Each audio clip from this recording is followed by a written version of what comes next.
Morning class Shreedeep चंद चौधरी महाविद्यालय से मैं आज आपके सामने फर्स्ट सेमेस्टर में हमारा टॉपिक है भ्रम के कारण यानी कॉजेज ऑफ इल्यूजन। ठीक है, तो कॉजेज ऑफ इल्यूजन में यहाँ पे 13 पॉइंट टोटल दिए हुए हैं। फर्स्ट पॉइंट है हमारा ज्ञानेंद्रिय दोष। ज्ञानेंद्रियाँ क्या होती है? आँख, कान, नाक, जीभ, त्वचा, ये होती है। अगर इनमें कोई दिक्कत हो तो क्या संवेदना अच्छे से पहुँचेगी? नहीं। चलो ये भी ठीक है, मान लीजिए ये सब सही है। कभी कभी ऐसा होता है कि वातावरण के कुछ प्रभाव की वजह से हमारी ज्ञानेंद्रियाँ सही से परसेप्शन नहीं कर पाती है। ऐसा नहीं कि वो खराब हो गई, वो सही है, लेकिन कभी कभी सही से परसेप्शन नहीं होता। इसका मतलब ये थोड़ी ना है कि जो हमारी ज्ञानेंद्रिय है वो खराब हो चुकी है। जैसे आप लोगों ने ड्राइविंग की हो, आप लोगों ने ट्रैवलिंग किया होगा, घूमे होंगे गाड़ियों में, तो आपने कभी कभी ऐसा देखा होगा कि कहीं कहीं ज़्यादा मोड़ पड़ते हैं। जैसे सागर रोड पर आई थिंक बहुत ज़्यादा मोड़ है। अगर आप लोग उस रोड पर गए हो, ललितपुर से तो नहीं पड़ते हैं, लेकिन और जगह से जाओ तो पड़ता है। ठीक, तो जब भी अपन लोग ऐसे जैसे घुमाव वाले रास्ता जाते हैं ना, ऐसे ऐसे घूमते घूमते हो, तो हमारा ये जो ब्रेन है, क्योंकि इसका जो लिक्विड है वो ऐसे ऐसे घूमता है ना, तो उसकी वजह से भी हमारी जो आँखें हैं वो सही से परसेप्शन नहीं कर पाती है। समझे? तो ऐसा नहीं है कि आँखें खराब थी या वो परसेप्शन सही नहीं हो रहा था, वो हो जाता है, लेकिन वातावरण का इम्पैक्ट ऐसा था कि ज्ञानेंद्रियों में वो दोष देखने को मिल गया। ठीक, तो दोनों ही प्रकार से अगर मान लीजिए ज्ञानेंद्रिय सही नहीं है तो भी आपको भ्रम होगा। ठीक है, मान लीजिए आपका कोई भी ज्ञानेंद्रिय का जो भाग है वो खराब है, जब वो खराब है तो देखो वो इल्यूजन पैदा करेगा। ठीक, या फिर आप लोग वातावरण की कुछ ऐसी परिस्थितियाँ बैठ रही हैं कि जिसके हिसाब से आपको थोड़ा सा इल्यूजन होता है। ठीक, तो ये हो गया। नेक्स्ट है प्रत्याशा। चलो इसमें लिखो जरा सा।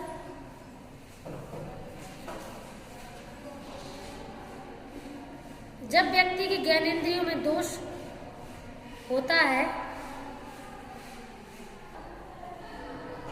तब भ्रम का अनुभव होता है।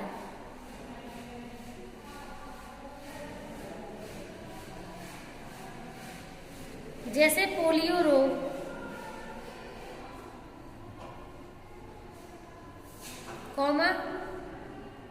वर्णांधता, जिसे कलर ब्लाइंडनेस बोलते हैं। हिंदी में लिख लो कलर ब्लाइंडनेस, ये इंग्लिश वर्ड है, अगर इंग्लिश लिखना हो तो इंग्लिश लिख लो।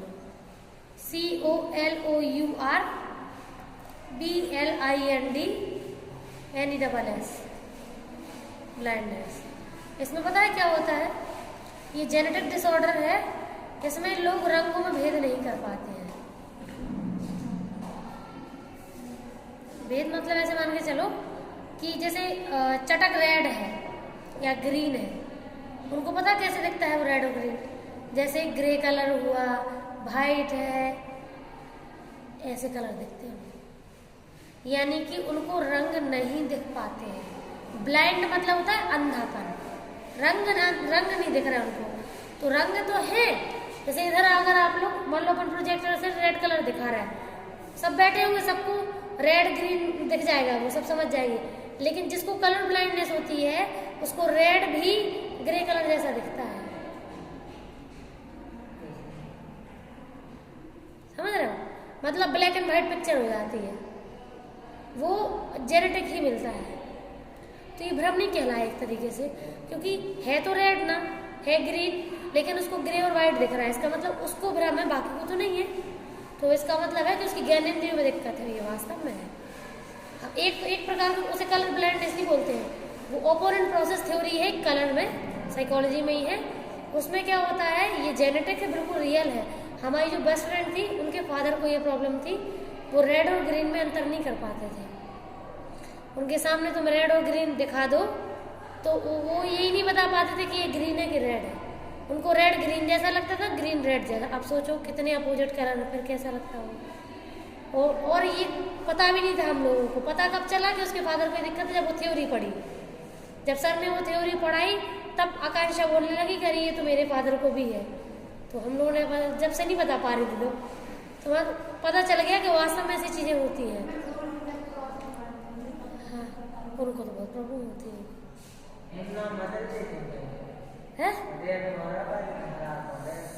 देखो बेटा, अभी अपन लोग तो सुन रहे हैं ये चीज, जो महसूस करता है उससे पूछो क्या बीतती है उसके ऊपर। है ना। इतना आसान नहीं है चीज़ों को इजी वे लेना। छोटे से स्ट्रेस में तो लोग घबरा जाते हैं, है ना, इसीलिए। तो ये उनको थी, मतलब वो दोनों कलर में अंतर नहीं कर पाते थे। तो ये कोई छोटी बात नहीं है अंतर नहीं कर पाना, समझ रहे हैं। बहुत प्रॉब्लम हो सकती है इससे। ट्रैफिक लाइन पे तो यही कलर का ही काम है, समझ रहे हैं। अगर वो कभी धोखे से पटरी पार कर रहे हो तो इसीलिए, ठीक है। चलो आगे लिखो, प्रत्याशा। इसमें लिखो प्रत्याशा मतलब होता है उम्मीद। अगर ब्रैकेट में लिखना हो तो बगल में लिख लो, चाहे नीचे लिख लो, उम्मीद। उम्मीद समझते हो ना, जब आप कोई चीज पहले से उम्मीद करके बैठते हो, आशा लगा के बैठते हो कि ये चीज होनी चाहिए, तो कहीं ना कहीं आप एक्सपेक्ट करते हो, और अगर वो ना हो तो इल्यूजन होता है। जैसे पिक्चरों में आपने देखा होगा, हीरो की मम्मी को बार बार ऐसा अनुभव होता है हीरो आने वाला है, हीरो हीरोइन को ऐसा महसूस होता है जैसे आसपास कुछ तो है। ये क्या है? वो तो ठीक है, वो देखिए तुम लोगों ने वो अमिताभ बच्चन शाहरुख खान की वो मूवी है कभी खुशी कभी गम। वो आरती की थाली लेके गेट तक पहुंच जाती है और वो आ भी जाता है। ऐसा क्यों होता है? क्योंकि उनको अंदर से उम्मीद होती है, तो भ्रम भी होता है। और अगर ना आएगा तो भ्रम नहीं हो जाएगा उसे कि वो आ गया, देखो वो आ गया, है ना, वही बात। चलो इसमें लिखो, जब हम किसी चीज की आशा करते हैं और उसकी प्रतीक्षा करते हैं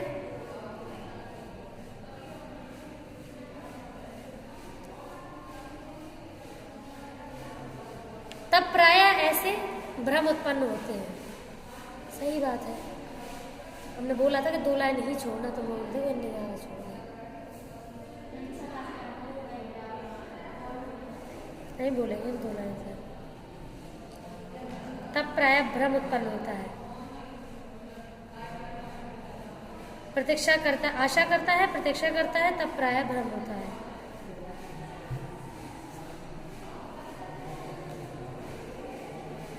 थोड़ी सी आहट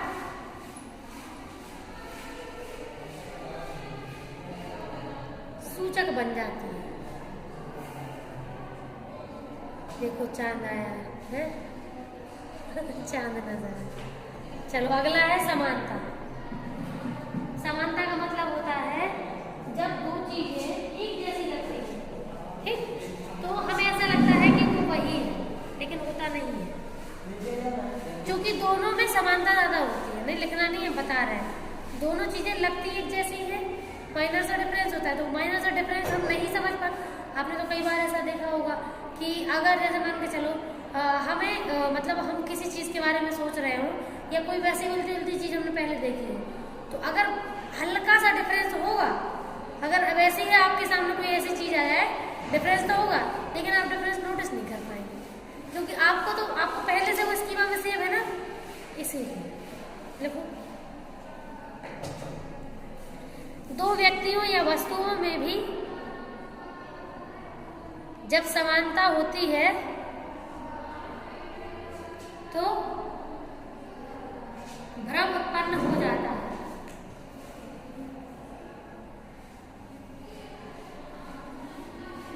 जैसे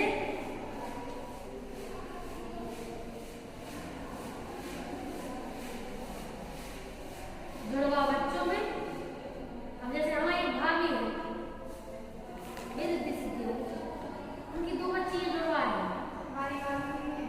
अब उनसे पूछते हैं कि आप कंफ्यूज नहीं होते हो, तो मतलब आप याद कैसे रखते हो कि ये दी है। अब चूंकि वो रोज रोज देखती है, तो उनका क्या है कि देखते देखते उन्हें डिफरेंशिएशन करना आ गया है ना। और हम लोग देखते हैं कभी कभार, तो हमें होता है ना दोनों एक जैसी है, वो तो है माइनर का डिफरेंस होता नहीं है। क्या है कि प्रकृति की वजह से हो जाता है, जैसे लेटे रहने की वजह से। जैसे बच्चा किसी एक पोजीशन में ज्यादा लेटता है बचपन में, तो आपको तो पता ही है कि उसकी हड्डियां भी मांस की तरह मुलायम होती है, तो एक तरफ अगर लेटा रहेगा तो उस तरफ का चेहरा का दब जाता है। अगर एक तरह का सर लेटा रहेगा एक तरफ ज्यादा, तो दब जाता है। तो ये माइनर से डिफरेंस बाद में हो जाते हैं, तो मदर और फादर वो करने लगते हैं डिफरेंसेस, हमें भ्रम हो जाता है क्योंकि हम देखते ही बहुत कम है, तो ये भी इम्पैक्ट होता है, ठीक है, समानता का। देखो अगला आवश्यकता। आवश्यकता मतलब जरूरत। अब हमें लग रही नीड, अब जरूरत है तो उम्मीद बढ़ेगी तो ब्रह्म होगा। देखो, भूखा व्यक्ति खाने पीने की वस्तुओं के चित्रों को देखकर समझ लो भूखा व्यक्ति खाने पीने की वस्तुओं के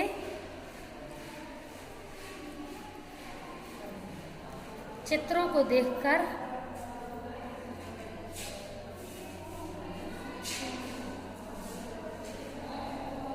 उन्हें वह वस्तु समझ लेता है।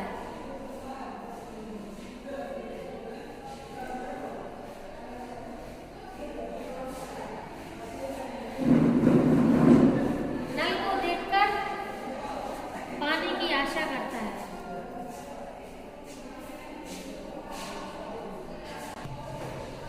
आगे लिखो, अपूर्ण प्रत्यक्षीकरण। कभी कभी आधा अधूरा देख लेते हैं और फिर उसके आधार पर पूरा प्रत्यक्षीकरण कर लेते हैं। करते हैं कि नहीं करते हैं? जैसे किसी ने हमें कोई आधी अधूरी बात बताई, जैसे कभी कभी आपके साथ हुआ, हमारे साथ तो होता है। जैसे किसी की कोई एक चीज हमने मतलब पता चली या किसी ने बताई या कुछ ऐसा सुना, तो अगर उससे मतलब हमारे दिमाग में तो वही चल रहा है ना, तो कोई और व्यक्ति सामने वाला ने कुछ उनमें से कोई एक शब्द भी उठा के सेम बोल दिया मान लो, तो हम बिल्कुल उसी पॉइंट पे पहुंच जाते हैं कि उसी के बारे में बात कर रहे हैं। वास्तव में ऐसा होता तो नहीं है ना, वो अपनी ही बात कर रहे होते हैं, फिर हमें बाद में समझ में आता है कि अपनी बात कर रहे हैं। क्योंकि वो चीजें हमारे दिमाग में अधूरी बैठी हुई है, तो वो जो चीज हमारे सामने उसके बाद आई तो हम उसे पूर्ण करने की कोशिश करते हैं। ठीक, लिखो इसमें, कभी कभी वस्तुओं के आकार और भार के विषय में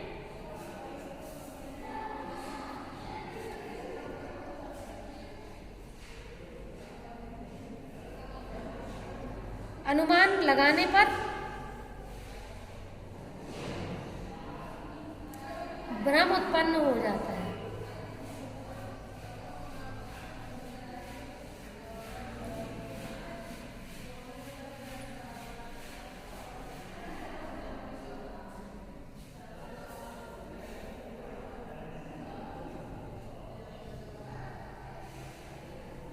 नेक्स्ट लिखिए, विरोध।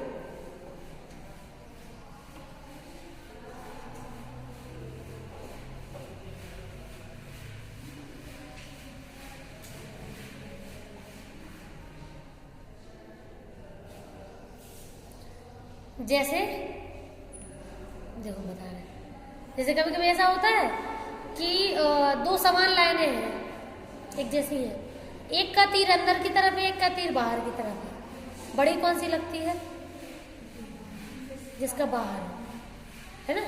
लाइन का साइज तो सेम होता है, समान लाइनें हैं दोनों, लेकिन एक का एरो बना होता है बाहर की तरफ और एक का एरो होता है अंदर की तरफ, तो हमें बाहर वाली बड़ी लगती है। ये भ्रम हमारा है, ऐसा होता नहीं है। देखो इसमें, विरोध के कारण जैसे लंबे व्यक्तियों के समूह में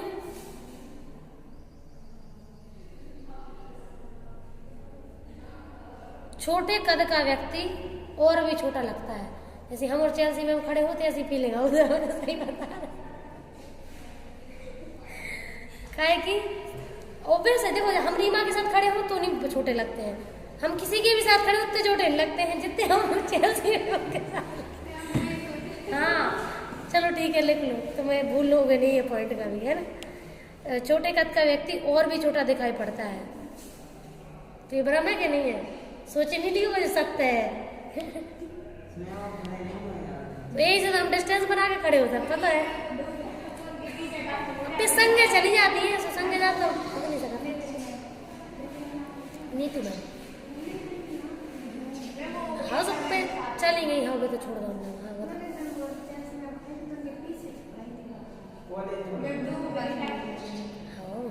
तो ऐसे करना।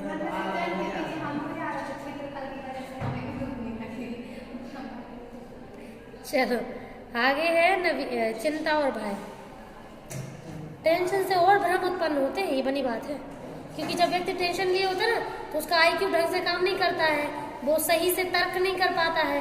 जो तर्क नहीं कर पाता है तो अपने आप भ्रम हो जाते हैं। ठीक है, हाँ लिखो इसमें, चिंता का सबसे बड़ा कारण भ्रम भी हो नहीं, भ्रम का सबसे बड़ा कारण चिंता भी होता है।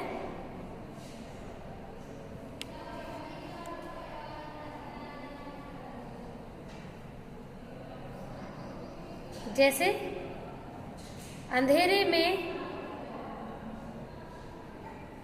रहने के डर से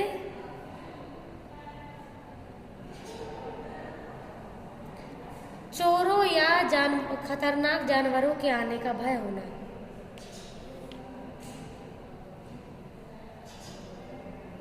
आज फ्राइडे है, रोशनी एनसीसी में होगी है ना?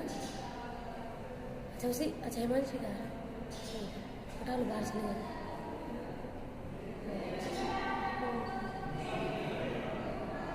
चलो अगली हेडिंग डालो, नवीनता। नवीनता मतलब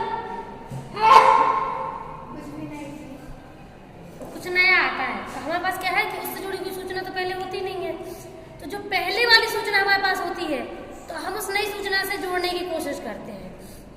हमें ऐसा लगता है कि जो पुरानी सूचना है कहीं ना कहीं वो नई सूचना से जुड़ी हुई है, ऐसा भ्रम हम रखते हैं। ठीक, क्योंकि नई के बारे में तो कोई सूचना है ही नहीं हमारे पास। देखो इसमें, किसी नए शहर या स्थान पर जाने के कारण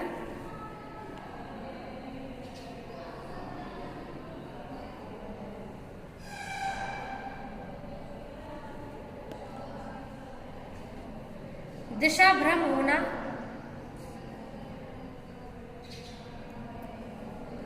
या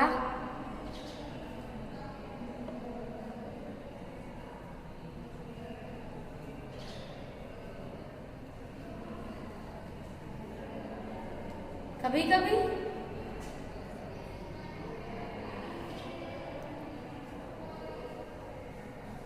पहले से देखे गए शहर की विशेषताओं से समानता मिलाते हैं।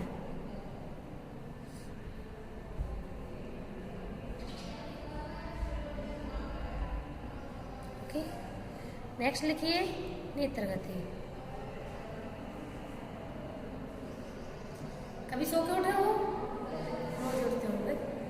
कभी ऐसा देखा है कि तुम अचानक से सो के उठे और तुमने तुम सो के उठे, तुमने आंखें खोली और तुम्हारे सामने कोई इमेज ढंग से बनती नहीं है, तुम्हें समझ ही नहीं आता क्या है ऊपर।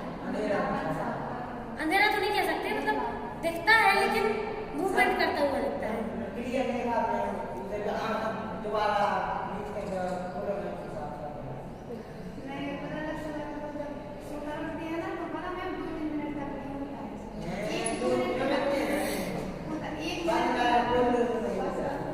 तो मतलब क्या हुआ कि नेत्र की जो गति है, अब जैसे मान के चलो तुम इसी को दूसरे एग्जांपल से देख लो, तुम अगर यहाँ से वहां तक मूवमेंट करो गति को, तुरंत नेत्र को गति कराओ, तुम बताओ क्या तुम किसी भी चीज के बारे में सही सही बता पाओगे?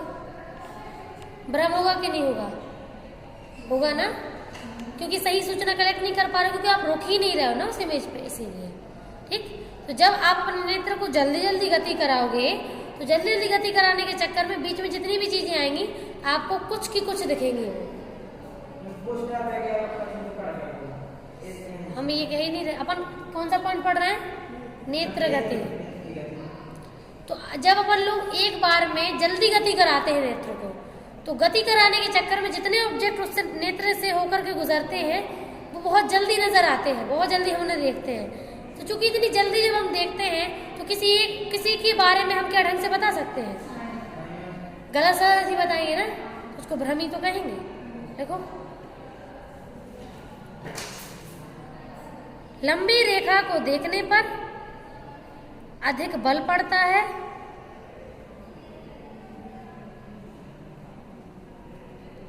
जबकि लेटी हुई रेखा पर देखने पर कम बल पड़ता है।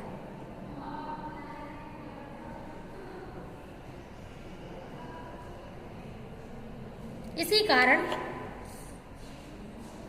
लंबी रेखा बड़ी महसूस होती है और लेटी रेखा छोटी।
देखो इसमें जैसे अपन लोग वो होता है बिजली की लाइट, दिवाली की लाइट देखी है, देखी दिवाली की जो लाइट होती है क्या वो सच में वैसा पैटर्न तैयार करती है जैसा आपको नजर आता है?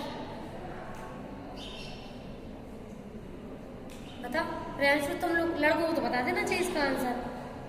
लड़कियां तो चलो घर गृहस्थी के काम में ज्यादा बिजी रहती है।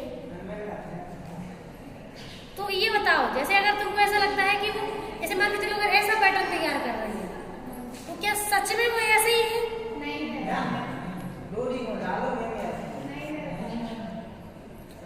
मान लो डोरी आपने कोई भी कैसे भी डाली, उससे कोई फर्क नहीं पड़ता है, उसका पैटर्न जैसा है, क्या वो वास्तव में वैसे ही थी या आपको दिख रही है? कैसे? उनका पैटर्न ऐसे तैयार किया जाता है कि एक बंद होती है दूसरी चालू हो जाती है, फिर वो बंद होती है अगली चालू हो जाती है। ऐसा तो नहीं कि बह रही है वो, मान लो लंबे में है, ऐसा लगता है जैसे बहता पानी हो, तो क्या बहती है वो? नहीं ना। परसेप्शन हमें ऐसा होता है, इसका मतलब उसको भ्रम नहीं कहेंगे क्या? हम उसे होल फॉर्म में लेते हैं ना। जैसे मान लो अगर हम यहाँ पे एक सर्कल बनाए, सर्कल